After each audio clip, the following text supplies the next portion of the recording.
Donc voilà, je vais m'attacher aujourd'hui à vous présenter une enquête qui est une enquête sociologique à base d'observations dans une unité de soins palliatifs pédiatriques qui m'a donné l'occasion d'observer toute une série de pratiques qui portent plus spécifiquement sur les soins palliatifs pédiatriques qui constituent une part de l'activité de cette unité. Alors, je passe brièvement sur le plan de cette communication. Je vais peut-être présenter quelques spécificités du contexte français en termes d'HAD et de soins palliatifs, pour ensuite essayer de m'attarder davantage sur ce que j'ai appelé l'essence au pluriel et entre guillemets des soins palliatifs en HAD, puisque on va observer deux phénomènes qui me semblent à mes yeux importants. C'est le fait que les équipes se mettent au service des familles au sens fort, en termes de proximité, de disponibilité, d'attention et de spécialisation de la prise en charge, mais elles essaient aussi de se prémunir d'être transformées en simples prestataires de services pour le compte des équipes hospitalières qui envoient un enfant en hospitalisation pédiatrique à domicile. Alors, quand je dis l'essence au pluriel, se détache très fortement de toutes les discussions auxquelles j'ai pu assister entre les infirmières qui constituent l'unité d'HAD sur laquelle j'ai mené mon enquête, c'est le fait qu'il est décisif pour ces infirmières de faire des soins qui ont du sens, ce qui représente pour elles la seule manière d'affronter le caractère intolérable que représente la mort d'un enfant, pour les parents, mais aussi pour les équipes. Et on va aussi observer que ces pratiques sont très fortement orientées, dans un deuxième sens, vers la philosophie des soins palliatifs, autour de cette conception de l'importance d'une mort la plus naturelle possible et de la préservation du confort de l'enfant. Alors, peut-être pour ceux qui connaissent davantage les soins palliatifs chez l'adulte et la personne âgée que chez les enfants, peut-être qu'il est utile de rappeler qu'on observe chez l'enfant une temporalité des soins palliatifs qui est possiblement beaucoup plus longue que chez l'adulte, et sur laquelle les incertitudes sur la temporalité sont peut-être encore plus marquées que chez l'adulte. Alors, au cours d'un webinaire auquel j'ai pu assister de la Société française de soins palliatifs pédiatriques qui s'est tenue en mars 2023, il a été évoqué la situation d'un enfant qui avait une tumeur cérébrale à laquelle les médecins avaient initialement donné quelques semaines de vie et qui finalement a survécu jusqu'à l'âge de 4 ans. Donc on voit là des écarts entre des incertitudes majeures et des écarts importants en termes de temporalité anticipée et temporalité vécue. Sur l'unité, j'ai également le souvenir d'une situation autour de laquelle les infirmières, après le décès de l'enfant, revenant sur cette expérience, se rendent compte qu'il s'agissait d'un enfant dont il avait été annoncé que possiblement était tellement fragile qu'il pouvait décéder dans l'ambulance qui le ramenait chez lui, et qui a vécu quasiment une année supplémentaire par rapport à ce pronostic toujours très très incertain. Donc, vous le voyez bien à travers ces exemples. Alors, les soins palliatifs pédiatriques en France, première caractéristique, ils sont démarrés plus tardivement que pour les adultes, avec un écart d'une vingtaine d'années.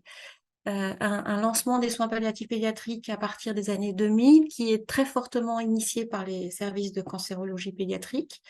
et dans un contexte où on a fait le choix politique d'un développement des équipes ressources et des équipes mobiles, mais pas d'unité soins palliatifs hospitalières comme on peut en voir chez l'adulte. Alors, c'est notamment le Programme national de développement des soins palliatifs pour 2008-2012 qui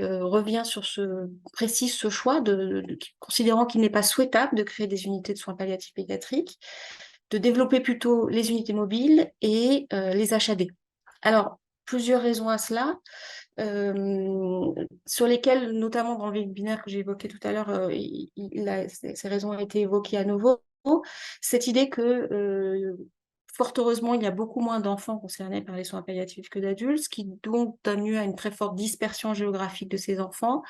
S'il n'existait des unités que dans les grands centres urbains, il y aurait un très fort éloignement géographique entre l'enfant et sa famille, qui n'est pas souhaitable. Puisqu'il y a vraiment cette volonté très forte de ne pas couper l'enfant de son environnement de vie, de ses proches dans les derniers moments. Et puis, il y a aussi cette idée supplémentaire qui a été évoquée lors de ces webinaires et elle fait écho à ce que j'ai énoncé tout à l'heure, qu'il pourrait être extrêmement difficile pour les soignants de résister dans une unité entièrement dédiée aux enfants. Alors cependant, là, pour la future stratégie décennale 2024-2034 des soins palliatifs, qui est en cours d'élaboration, parmi les préconisations sur lesquelles il n'a pas été statué, il y a cette idée peut-être d'ouvrir des unités de soins palliatifs pédiatriques, une par région. Mais voilà, rien n'est acté à ce jour. Donc, voilà les trois grandes raisons qui ont conduit à privilégier les équipes mobiles et l'HAD. Alors, je vais faire défiler quelques photos de ce qu'est l'hospitalisation à domicile pédiatrique. J'ai utilisé là des photos qui figurent sur les sites des deux grandes structures qui existent en Île-de-France. C'est la région sur laquelle j'ai mené mon enquête, c'est l'HAD de l'Assistance publique Hôpitaux de Paris et Santé Service. Donc là, vous voyez, je vais faire défiler ces photos pour que vous ayez une représentation de ces gestes soignants qui peuvent être réalisés à domicile. Alors, on pourrait s'interroger sur les choix qui ont conduit à choisir ces représentations-là plutôt que d'autres, mais je n'ai pas le temps de faire ce commentaire. Je vous laisse en juger par vous-même. Alors, en ce qui concerne les soins palliatifs pris en charge en HAD, on a peu de données. Grossièrement, on sait que les soins palliatifs représentent 25% des prises en charge, mais adultes et enfants confondus, et que 40% des patients admis en HAD, en soins palliatifs, meurent chez eux. Alors, cette donnée est partielle parce qu'on ne sait pas quelle est la part respective des adultes et des enfants. On peut supposer que la part des enfants est moindre. On a néanmoins, à une échelle toute petite, une évaluation qui a été réalisée sur une HAD pédiatrique de la PHP sur la période 2009-2012, pour laquelle il y avait eu 75 enfants accueillis qui relevaient des soins palliatifs, dont 19, c'est-à-dire 25%, sont décédés à domicile. Alors, comme cela vous a été énoncé dans la communication précédente, il est important de relativiser la préférence pour le domicile, puisque dans les parcours qui sont pris en charge en HAD, on peut observer qu'il y a à la fois une très forte adhésion à l'HAD, mais pas toujours couplée au souhait d'un décès à domicile, et des préférences exprimées qui ne sont pas toujours définitives. Il peut y avoir des variations selon le parcours, la trajectoire, les moments vécus, les détresses aussi des parents et de l'enfant. Par exemple, une détresse respiratoire peut être un motif qui conduit à un retour en hôpital. Alors, on dispose néanmoins d'une méta-analyse qui regroupe, qui cible les enquêtes internationales qui permettent de se prononcer sur ces préférences, ces choix, et qui conduit à ne pas pouvoir trancher en faveur d'une préférence pour un décès à domicile pour les enfants. On a aussi quelques données qui permettent de cadrer l'état des savoirs aujourd'hui sur les soins palliatifs pédiatriques, qui est toute récente, une autre méta-analyse qui repose sur des études ciblées de nature plus ethnographique et qui relève plusieurs résultats importants à garder à l'esprit. Tout d'abord, quelque chose de très important, c'est le peu de place laissée à la parole de l'enfant. Donc, je vous disais tout à l'heure, l'essence des soins palliatifs pédiatriques en hospitalisation à domicile, est-ce que c'est orienté vers l'enfant, vers les parents? En tout cas, en ce qui concerne la capacité à faire énoncer, à mettre en mots cette expérience vécue, on voit qu'on a des équipes qui ont un savoir-faire beaucoup plus ancré pour faire parler les parents et une difficulté à faire émerger la parole de l'enfant. Donc, les parents restent au premier plan dans les interventions des professionnels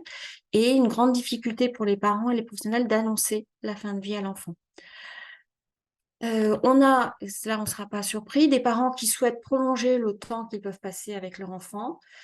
notamment parce que persiste un espoir permanent d'un traitement de la dernière chance. L'idée aussi que peut-être ils n'ont pas exploré toutes les pistes, toutes les possibilités. Et dans les situations euh,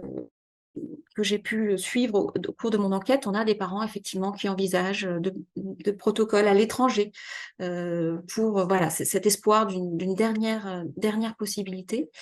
Des attentes qui peuvent parfois être perçues comme irréalistes de la part des équipes, qu'elles ont souvent des difficultés à comprendre. Et cette phase spécifique de la détérioration physique de l'enfant qui va obliger progressivement, petit à petit, les parents à se confronter à l'idée de la perte de leur enfant à venir. Des attentes adressées à l'enfant également qui se détachent,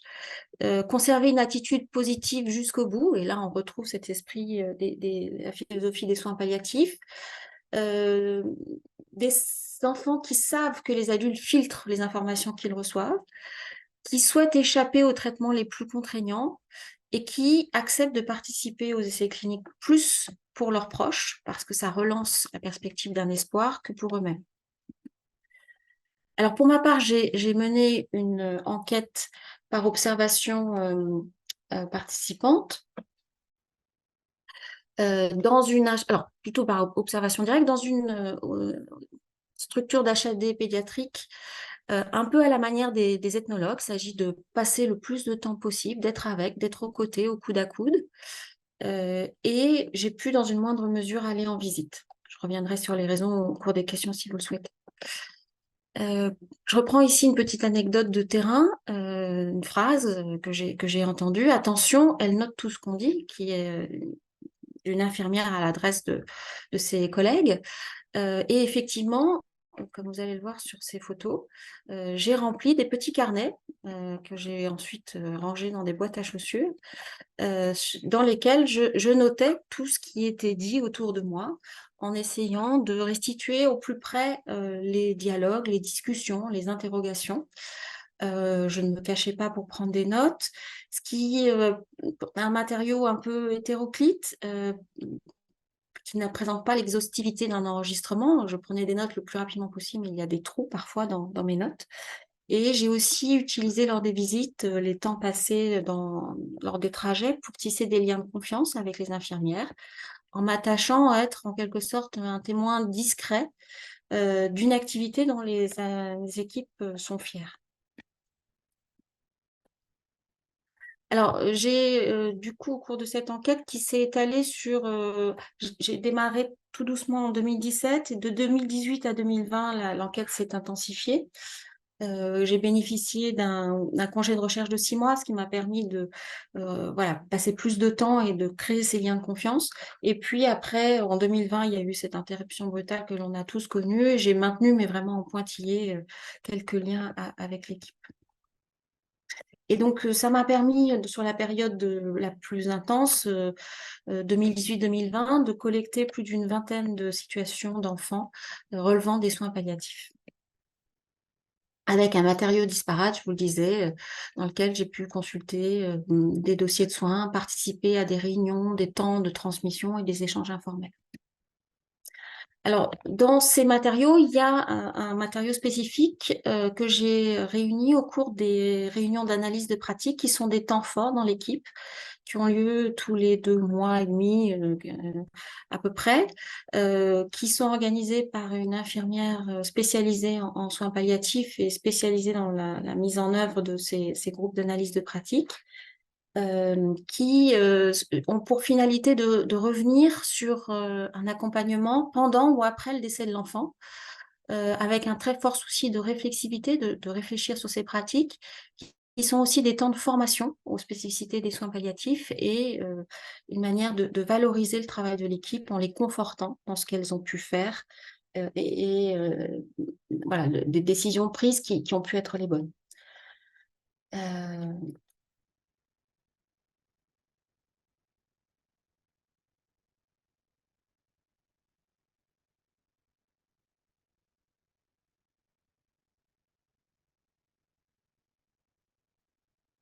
Alors, dans ces réunions, il y a un enjeu et dans toutes les discussions qui ont lieu entre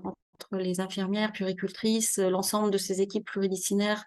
dont bénéficient les HAD, c'est la question de dessiner une frontière, jusqu'où aller.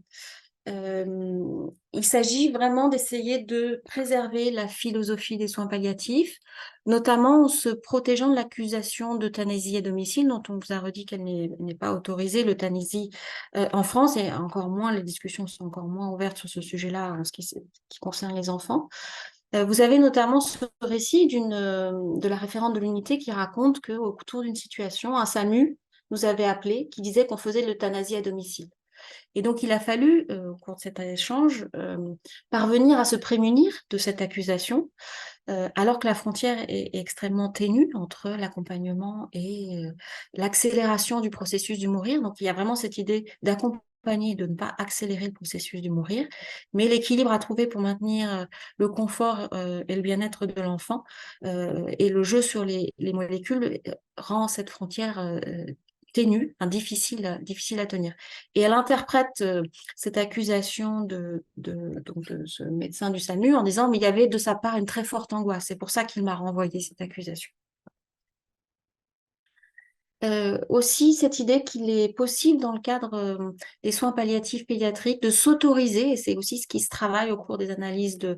pratique, à s'affranchir des protocoles, à faire du cas par cas, à une très forte personnalisation des traitements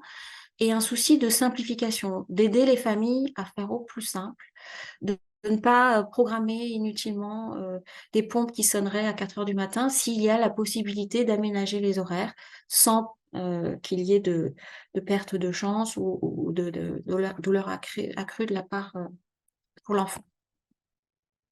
Donc, oser sortir des routines, respecter l'esprit des soins palliatifs plutôt que la lettre, et c'est un apprentissage au fil de l'eau,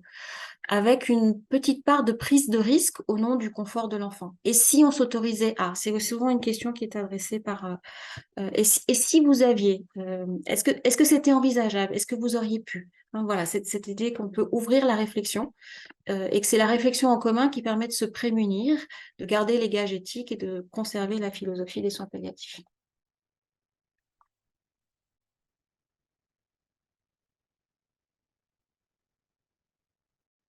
À travers ces temps, il y a aussi un espace de parole qui est déterminant pour permettre aux équipes d'exorciser la souffrance qu'elles ont elles-mêmes ressentie, dont elles ont été les témoins, et de mettre à distance la très forte proximité, je vais y revenir, qu'elles ont connue avec l'enfant et sa famille. Il s'agit d'apprendre des expériences précédentes et on retrouve aussi une volonté très explicite d'acculturer les équipes aux soins palliatifs. L'infirmière qui organise l'analyse, elle raconte à une jeune infirmière qui vient d'arriver dans l'équipe. Au début, on dit des choses simples. Plus ça va, plus les équipes sont acculturées et ont des questions de plus en plus difficiles. Et donc, valoriser le travail de l'équipe, c'est aussi une manière d'ancrer la pratique palliative en HAD, de ne pas renoncer à ce type de prise en charge, d'inciter les infirmières à se mobiliser autour de ces situations.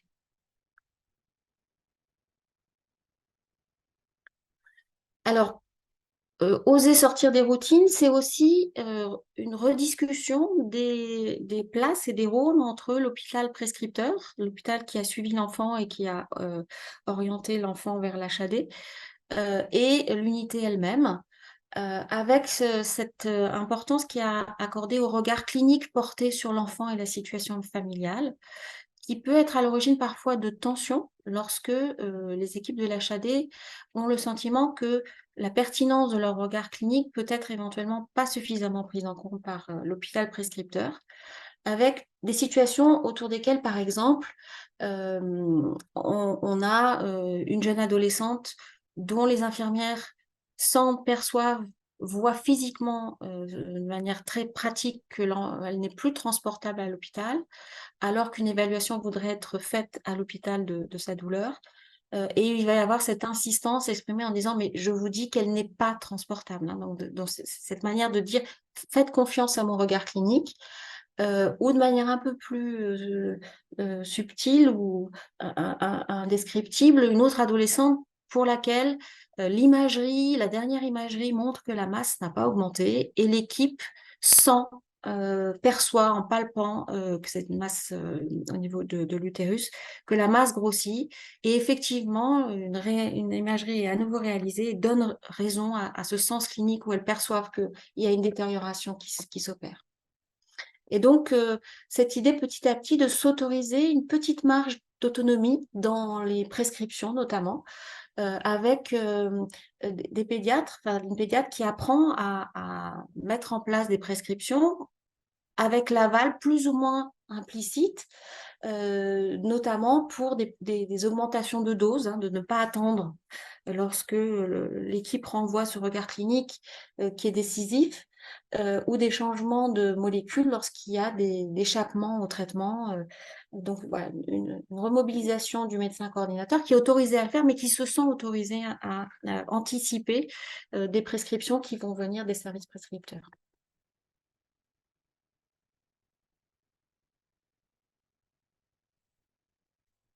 L'autre phénomène qui s'observe, qui n'est probablement pas une surprise, mais qui va un peu à l'encontre d'une norme professionnelle, ce sont des situations dans lesquelles les infirmières vont apprendre à réduire la distance professionnelle, vont créer et tolérer une très forte proximité, avec cette limite qui est de ne pas se mettre à la place des parents, qui là les fait toucher à l'intolérable. Donc elles sont très proches, avec une proximité qui se joue aussi dans la proximité des corps. Elles peuvent masser, hein,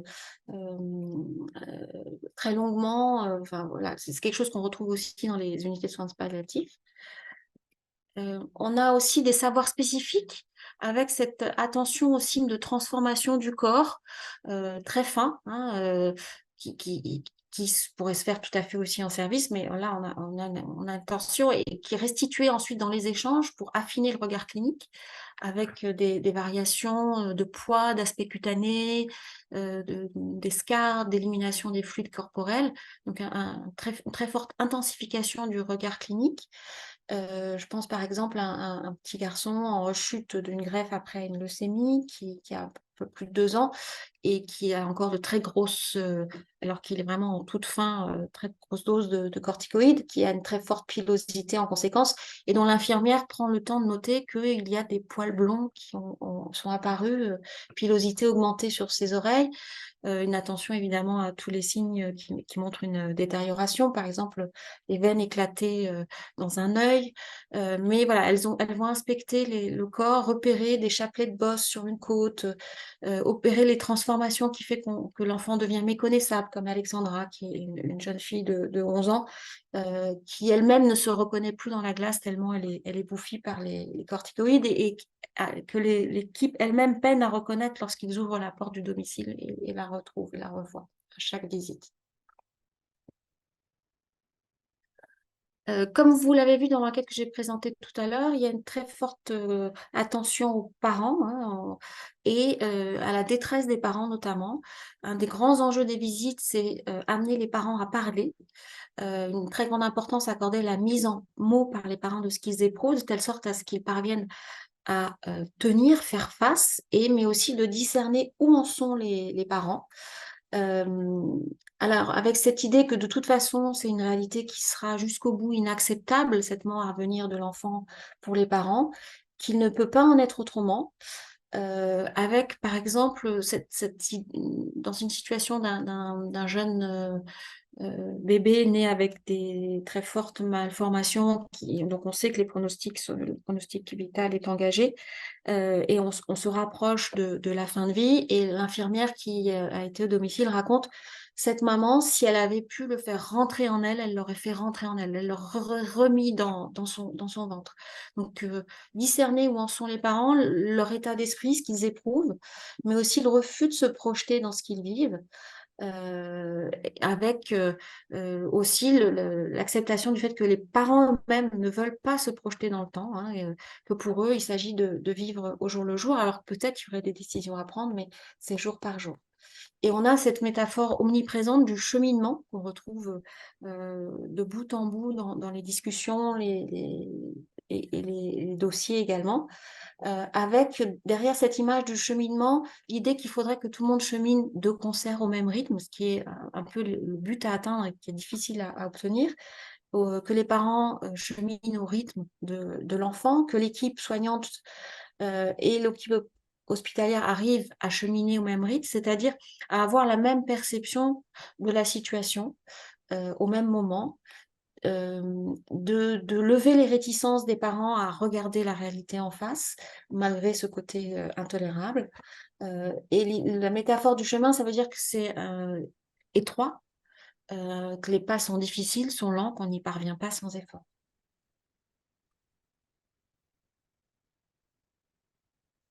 Et il est tout à fait perçu et perceptible que certaines HAD sont là surtout pour un accompagnement. L'enfant est stabilisé, il n'y a plus de douleur, on est dans une phase de stabilisation, mais il peut y avoir un accompagnement surtout pour des raisons psychologiques, d'accompagnement des parents qui ont besoin, pour certains, de beaucoup parler, beaucoup de se confier.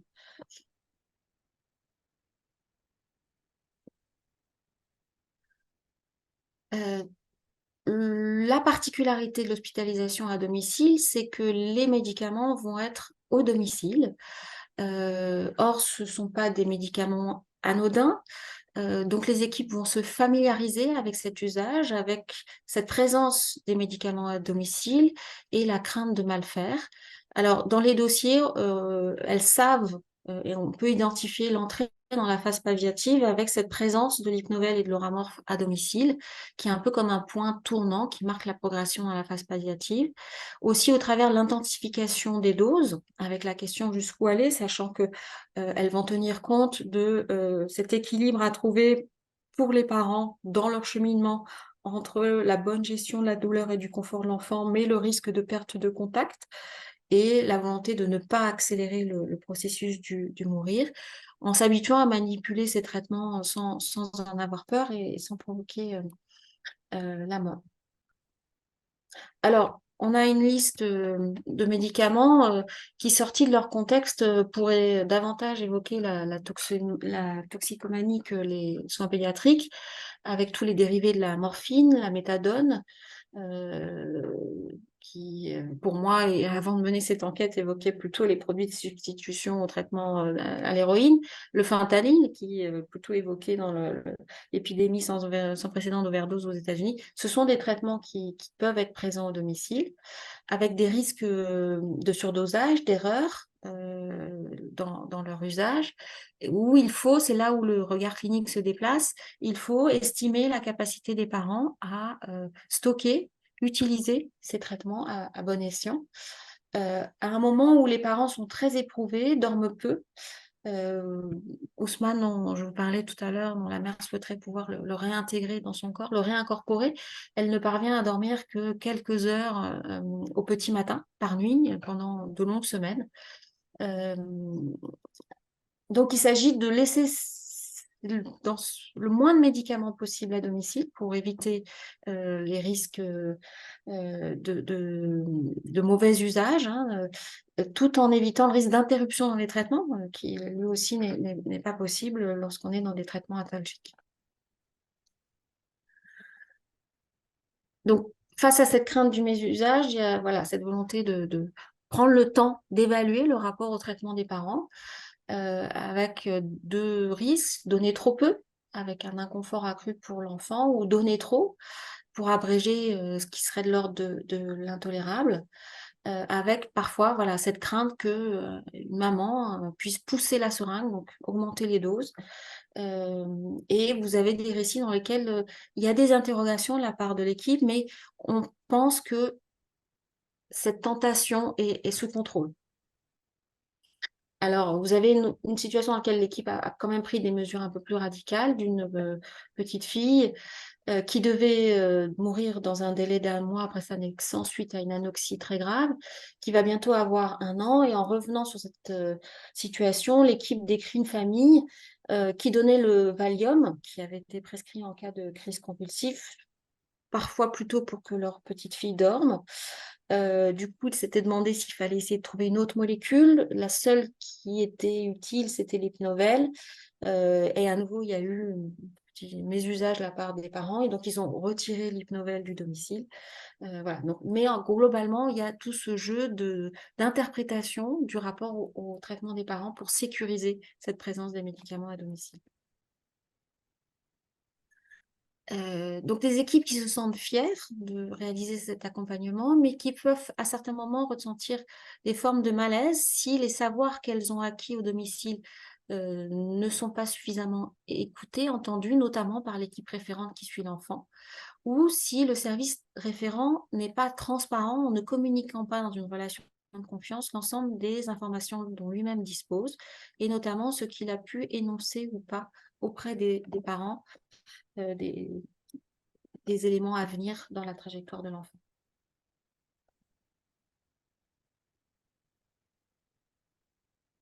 Alors, on a des cas où il va être fait appel à la sédation profonde. Alors, c'est plutôt, il ne s'agit pas de faire la sédation profonde et continue qui était évoquée tout à l'heure, hein, mais d'aller vers une sédation dont on sait que dans un délai plus ou moins court, elle va conduire au décès. Qui est un positionnement éthique difficile à trouver, avec toujours cette interrogation, où est la frontière, jusqu'où on va, et ce frein que constitue l'idéal de la bonne mort qui repose sur la volonté de laisser le processus naturel, physiologique de la mort advenir. Dans les accompagnements, dans le cheminement, il y a un élément qui est à la fois matériel, organisationnel, mais qui a une très forte charge symbolique, c'est la fiche SAMU qui, lorsqu'elle est acceptée, présente au domicile, vient marquer l'acceptation par les parents de la phase palliative, de l'avancée vers la fin de vie. Donc c'est à la fois un document pratique et symbolique, puisque il lève l'obligation de réanimer. Lorsque l'équipe SAMU ou les pompiers se déplacent au domicile, mais il est aussi une manière d'attester que les parents ont compris, ont accepté, sachant qu'il y a des jeux de passe-passe, hein. Certains parents signent mais n'acceptent pas, énoncent ensuite dans l'après-coup qu'ils refusent ce document, ou le document est caché, n'est pas montré. Donc, c'était des degrés d'acceptation qui sont à évaluer et qui sont différents. Alors, autour de ces prises en charge, peu nombreuses mais très coûteuses en temps, on observe un surinvestissement des soignants. Palidum était évoqué des visites d'1 heure. Là, on a très régulièrement des visites longues, une norme des visites plutôt de 2 heures, parfois en binôme avec 2 infirmières, et beaucoup d'échanges autour de ces enfants, autour de ces situations, y compris à distance, après le décès, les discussions qui se poursuivent. Et quelque chose qui m'a semblé assez significatif, c'est que dans les discussions entre soignants, il y a une caractéristique qui est un peu étrange pour le profane, c'est ce recours à l'humour noir qui est très spécifique aux soignants. Dans les situations de soins palliatifs pédiatriques, il n'y a jamais ce recours à l'humour noir, pas de parole iconoclaste et un très fort respect. Pas de cette mise à distance par l'humour, donc il faut d'autres modalités, d'autres formes, d'autres recours de mise à distance. Juste, Sarah Mougel, est-ce que ce serait Oui, possible peut-être de conclure en une minute, s'il vous reste... d'accord. Super, merci beaucoup. Je vais du coup venir à la conclusion. Donc il y a ensuite des étapes, hein, qui sont parcourues et qui à chaque fois ont une signification très forte, notamment le moment du décès. Euh, la volonté de clore ces histoires avec cet apprentissage lors des analyses de pratique de la manière de reprendre, regagner de la distance après coup, après le décès, avec cette idée qu'il faut s'autoriser à oublier ses enfants, permettre de faire de la place à d'autres. Comme vous l'avez vu, en s'inspirant de la démarche des ethnologues,